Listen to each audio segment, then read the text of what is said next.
Salut les cathos, aujourd'hui nous sommes le 26 janvier et nous fêtons Saint Tite. Saint Tite, né de parents idolâtres, et dut sa conversion à Saint Paul. La sainteté, le zèle, la vie admirable de celui que le grand apôtre appelait son fils et qu'il appela bientôt son frère, fit qu'il l'associa à son ministère. Il le choisit comme son interprète auprès des Grecs. Il n'est rien de touchant, comme les expressions pleines de tendresse et d'affection dont il se sert chaque fois que dans ses lettres il parle de ses disciples. Étant venu à Troade pour les intérêts de l'Évangile, il nous dit qu'il n'eut point l'esprit en repos parce qu'il n'y trouva pas ce frère aimé.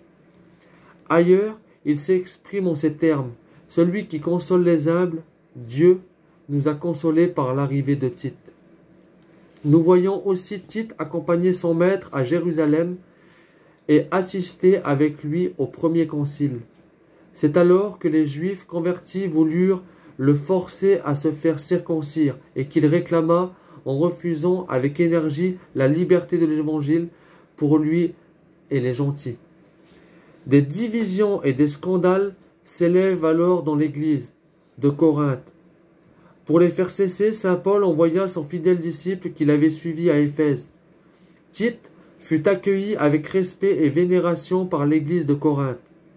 Il remit tout dans l'ordre, et après avoir fait un bien immense à la chrétienté, il vint rejoindre saint Paul en Macédoine et lui rendre compte de sa mission et de ses heureux résultats.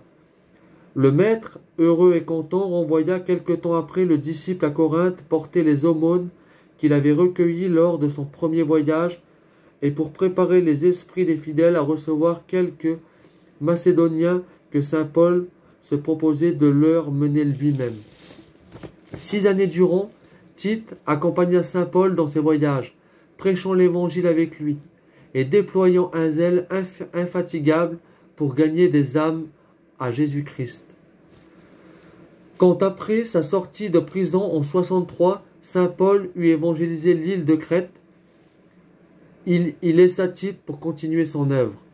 En 64, saint Paul, qui ne pouvait se passer de Tite et qui avait besoin de lui pour l'édification des églises nouvellement fondées, lui écrivit dans le courant de l'automne la lettre que nous avons à son adresse, et lui mandait de partir aussitôt que seraient arrivés ceux qui l'envoyaient pour le remplacer et de venir le rejoindre à Nicopolis en Épire où il devait passer l'hiver. Nous le retrouvons en 65 prêchant l'évangile aux Dalmates.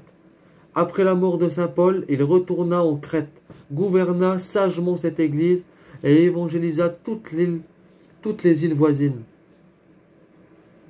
Plein de mérite et de jours, il s'endormit dans le Seigneur à l'âge de 94 ans. Pie IV a fixé la célébration de sa fête au premier jour libre après le 4 janvier. Que Dieu vous bénisse et à plus les cathos.